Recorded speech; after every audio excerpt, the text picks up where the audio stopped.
Tous. Alors vous vous posez sans doute des questions sur le confinement, sur toutes ces informations qu'on a à droite et à gauche et qui sont complètement contradictoires. Et je vous comprends, car ce n'est pas du tout facile de s'y retrouver. Alors je vais faire quand même un petit jeu de mots avant de commencer. Le confinement, c'est con, c'est fin et ça ment. Peut-être des cons qui finement nous mentent aussi. Voilà, ça c'était le petit jeu de mots parce que j'aime bien faire des jeux de mots. Mais je vais être très sérieuse, vraiment très sérieuse, puisque je vais vous parler de données scientifiques, je vais vous parler de choses qui ont été vérifiées à plusieurs reprises, et notamment d'ailleurs Jean-Jacques Crèvecoeur en a parlé sur sa chaîne YouTube. Il y a certaines informations qui se recoupent avec les siennes, et j'ai fait mes propres recherches. Donc voilà, les chiffres sont surgonflés. C'est simple, tout est surgonflé. Déjà, il faut savoir que selon l'INSERM, la grippe saisonnière en 2018 avait fait plus de décès que ce qui a été fait là en France sur le coronavirus cette année. Oui, ça avait fait plus de décès en 2018. Alors, en plus, les chiffres sont surgonflés parce que on prend en compte que les gens qui meurent d'autres choses sont comptabilisés comme étant morts du coronavirus, alors qu'ils ont simplement pu attraper une grippe saisonnière ou même autre chose. Mais comme on ne fait pas le distinguo entre mort du coronavirus et mort avec, dans l'ambiance du coronavirus, et ben forcément, on a l'impression que c'est la cause et le coronavirus. En plus, les gens dans les hôpitaux sont incinérés, souvent après, pour justement éviter qu'il y ait des contaminations. Et à ce moment-là, on ne peut pas vérifier. On ne peut pas vérifier s'ils sont morts du coronavirus ou avec le coronavirus, ou sans le coronavirus même, d'autres choses. On ne peut pas vérifier. Donc, c'est amplifié, c'est certain. Et je vais vous donner aussi une autre preuve que c'est amplifié. Notamment, il faut savoir que Bill Gates, qui a une fondation qui veut vendre des vaccins, puisqu'il travaille avec les grosses industries pharmaceutiques, les lobbying, etc. Donc c'est une histoire d'argent colossaux qu'on ne s'imagine même pas. Et ils veulent vendre des vaccins. Quelle est la meilleure solution selon vous pour vendre un maximum de vaccins à un maximum de monde dans le monde entier? Eh bien c'est de leur faire peur avec un virus ou un pseudo-virus contagieux qui serait pas si mortel que ça finalement. Parce que, en plus, scientifiquement, un virus ne peut pas être à la fois contagieux et mortel. Donc, comme ce virus corona est assez contagieux, il faut le reconnaître, il n'est donc pas beaucoup mortel. Et il existe à l'heure actuelle 2 traitements qui fonctionnent. Alors, je ne vais pas rentrer dans le détail, mais je peux vous garantir qu'il y a des traitements qui ont été faits par des médecins, notamment en Rhône-Alpes, qui marchent très très bien et qui se basent sur des antibiotiques classiques macrolides et qui fonctionnent très très bien. C'est-à-dire que les gens sont sauvés dans la plupart des cas. C'est vraiment... voilà. Il n'y a pas que le de professeur Raoult dont on parle beaucoup. Ça marche effectivement avec la chloroquine, mais seulement la chloroquine, on ne peut pas la prescrire pour l'instant. Donc, il faut se fier à des médicaments classiques, des antibiotiques comme les macrolides. Combinés aussi à du zinc, il paraît que ça marche très très bien. Mais bon, je ne suis pas là pour vous dire exactement cela. Je suis surtout pour vous dire qu'il ne faut pas rentrer et rester dans la peur. Et nous devons dignement montrer que les vaccins ne passeront pas par nous. Parce que ces vaccins sont dangereux en plus. Il y a déjà eu des tests qui ont été faits sur des souris. Donc on leur a injecté le vaccin, elles ont eu des anticorps et quelques semaines après on leur a mis le Covid et elles sont toutes mortes, sans exception. Est-ce qu'on a refait les tests Non, pour l'instant, on ne refait pas. On parle directement transféré chez l'humain, alors que ça n'a pas réussi. Vous trouvez ça normal? Quelque chose qui ne réussit pas, un test au laboratoire qui ne réussit pas, qui fait des morts, mais on dit non, c'est pas grave, on va quand même le mettre en place au niveau de l'homme. Moi, je trouve qu'il y a des choses qui ne vont pas trop. Alors, je vais également vous dire ce qui s'est passé pour amplifier les chiffres. Il s'est passé que l'Imperial College London, c'est-à-dire en Grande-Bretagne, est une université britannique qui a été fondée en 1907 et se situe dans un quartier à Londres. Elle est spécialisée dans les sciences, l'ingénierie et les médecines et les études commerciales. Et cette école, il y a Mel Ferguson qui est en fait quelqu'un de très influent qui travaille dans ce collège et qui a fait une projection mathématique. Alors déjà, les projections mathématiques, on n'est jamais sûr que ça fonctionne vraiment, puisque ça reste une projection.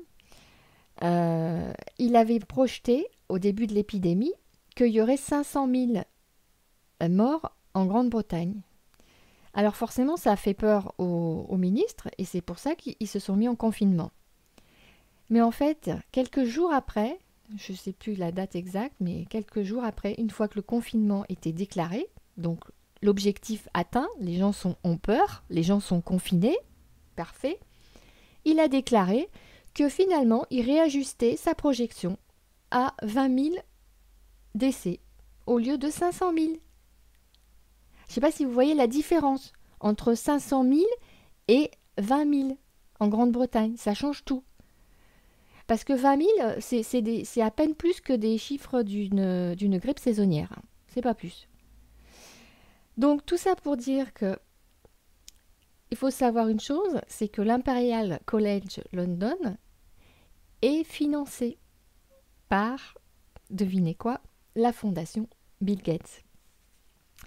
Alors c'est quand même marrant qu'on augmente comme ça ces chiffres, juste pour faire peur aux États, aux ministres, et puis peut-être même leur glisser sous l'oreille allez-y, ça serait bien de les confiner ces gens-là. Parce que bien sûr qu'il y a des intérêts à confiner les gens, puisqu'on pourra leur enlever de la liberté.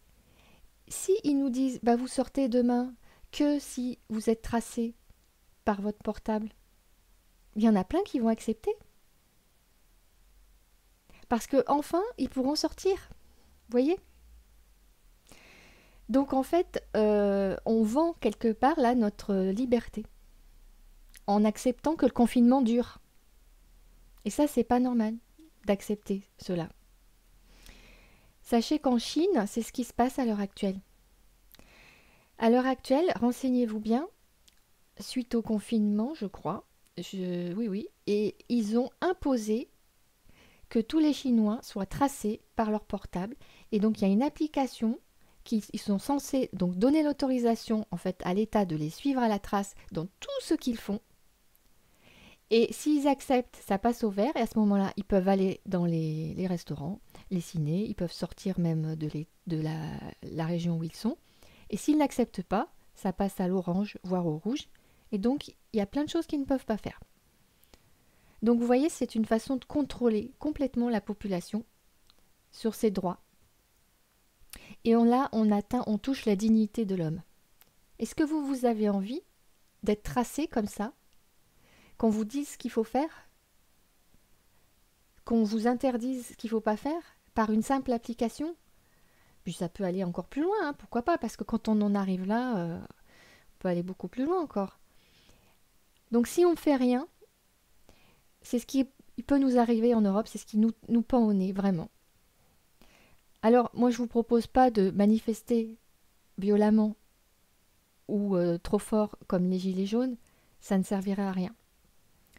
Je pense qu'il faut juste sortir en même temps du confinement. Par exemple, en tapant sur des casseroles, c'est pacifique. Et c'est tout ce que les gens avaient fait quand il y avait eu la guerre civile en Chine. Enfin, je ne sais plus pour quelle raison, mais les gens avaient été confinés. C'était un dictateur à l'époque qui les avait tous confinés.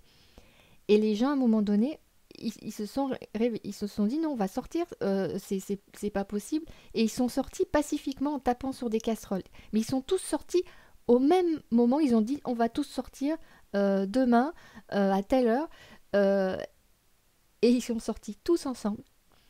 Et du coup, le dictateur, il a pris la fuite. Il a pris l'hélicoptère et il s'est barré du pays. En fait, non, c'est vraiment pour vous dire que il faut pas rester dans ce confinement qui nous met dans le même stade qu'un mouton à qui on aurait fait peur et qu'on parquerait dans des cabanes juste pour pouvoir être tondu, voire plus.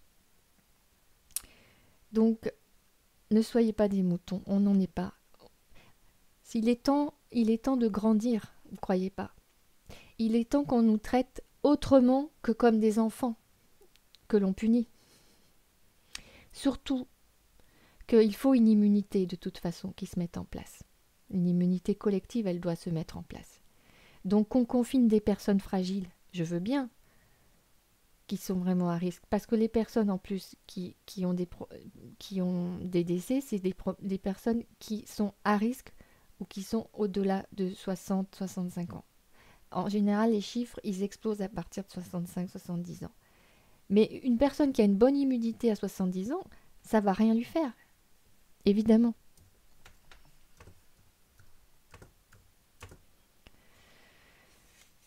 Donc,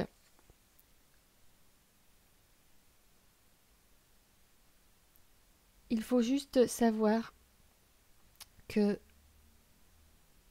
il y a beaucoup moins d'atteintes de décès qu'on ne le croit. Et que d'ailleurs, même les ministres s'y trompent, puisque le ministre italien, je ne me rappelle plus son nom, mais il a dit qu'en fait, le nombre de décès qu'il avait déclaré n'était pas vraiment dans la réalité, mais qu'il y en avait en réalité que 12% de ce qui avait été déclaré. Alors quand un ministre italien nous dit un chiffre et puis après il nous dit que finalement ils se sont basés sur des données qui n'étaient pas vraiment fiables, pas vraiment, et qu'il n'y en a que beaucoup moins, il n'y en a que 10-12%, vous imaginez pourquoi il a fait une annonce spectaculaire au début? Pourquoi? A-t-il été influencé par des lobbying? A-t-il été influencé par la fondation Bill Gates? Je ne sais pas. Parce que cette fondation, je pense, a la capacité de corrompre beaucoup de personnes. Et maintenant, je vais terminer sur une citation de Gandhi que je vous résume. C'est que le devoir de désobéissance devient sacré quand les lois des États deviennent injustes et hors la loi. Et quand ces lois sont corrompues en fait. Car si on accepte d'obéir à des lois qui sont corrompues, alors on se soumet à des dictatures. Donc, à l'heure actuelle, les lois qui sont mises en place, et notamment en ce qui concerne le confinement, ne sont pas des lois réellement fondées sur notre protection de santé. Et la preuve, c'est que le président a dit on va sortir, mais notre immunité collective n'est pas mise en place. Il ne sera pas mise en place avant je ne sais pas quand. Bref, il n'a pas de solution par rapport à l'immunité collective. Il n'a pas de solution par rapport au masque, il n'a pas de solution par rapport au dépistage. Et tout ça, ça traîne en longueur. Vous voyez, ça traîne en longueur. Et ça, c'est voulu. C'est voulu pour qu'on soit dans l'incertitude et la peur. Alors, ne tombez pas dans ce piège-là. Et si vous avez envie de sortir à un moment donné, plutôt on fixe une date et on sort pacifiquement ensemble, dans la dignité. Si vous êtes d'accord avec ce que je dis, allez-y, vous pouvez mettre votre avis. Voilà. Et puis bon, moi je me présente, je m'appelle simplement Myriam John et je suis coach en nutrition et également en gestion du stress. Voilà, j'espère que vous avez appris des choses et sachez que, entre parenthèses, le Covid, ce n'est pas vraiment une pneumopathie, c'est quelque chose de très spécial et ça s'attaque notamment à l'hémoglobine du corps qui s'attaque au fer. En fait, le fer se désolidarise de l'hémoglobine et il va naviguer dans le sang. Et du coup, comme l'hémoglobine n'a plus son fer, elle ne peut plus transporter l'oxygène. Et c'est pour ça que les gens finissent par s'asphyxier et que le fer finit par oxyder les choses à l'intérieur du corps et ça termine en réaction inflammatoire aiguë. Donc, pour résumer, ce n'est pas quelque chose de classique, effectivement, cette maladie. Mais à partir du moment où on peut contrer cet oxygène et ce défaut, ça se fait bien. Et la meilleure façon de le contrer, c'est de développer son système immunitaire, bien sûr, avec des choses naturelles, mais on peut le faire après, si on est vraiment après avec des antibiotiques qui fonctionnent, bien sûr. Il y a vraiment des médecins, notamment en Rhône-Alpes et en Isère, qui ont trouvé des traitements qui fonctionnent vraiment très bien. Donc, simplement, je vous en dirai un peu plus sur d'autres choses. Et voilà, pardonnez-moi d'être un petit peu peut-être maladroite. Je n'ai pas vraiment l'habitude de parler comme ça devant la caméra. Mais je pense que vous avez compris le message. Le message, c'est qu'on n'est pas des moutons. Et qu'on peut sortir du confinement avant l'heure. Simplement pour montrer qu'on n'a pas forcément envie de se faire vacciner en masse, qu'on n'a pas forcément envie de se faire fliquer par des portables en masse, et qu'on n'est pas du bétail. Donc si ça vous interpelle, vous pouvez mettre vos commentaires et vous pouvez mettre pourquoi pas une date à laquelle on pourra sortir du confinement. Moi je prétends pas savoir tout à l'avance, mais tout ce que je sais c'est que ça fait un gros traumatisme quand on va sortir du confinement. Et si c'est pour sortir dans la violence, qu'est-ce qui va se passer? On va être contré dans la violence. Donc ça sert à rien. Donc il vaut mieux se mettre d'accord à l'avance, pacifiquement, sur un jour où on va manifester, par exemple, je vous dis en tapant sur des casseroles, et sortir tous au même moment, pacifiquement, en voulant dire, eh ben non, on n'a plus peur. On n'a plus peur. Et le vaccin ne passera pas par nous. Voilà, tout simplement. Donc je vous dis bon courage à tous. Mon cœur est avec tous ceux qui ont des difficultés. Sachez que nous devons nous tourner maintenant vers les autres. Nous devons devenir un peu plus solidaires. Dans cette société, on nous a volontairement individualisés. Il est temps de sortir de cet individualisme. Il est temps de parler et de voir ce qu'on peut faire sereinement, être digne en tant qu'être humain et s'affirmer tout simplement parce qu'on n'est pas des enfants ni des adolescents, donc on peut s'affirmer. Je vous souhaite une bonne journée. Au revoir.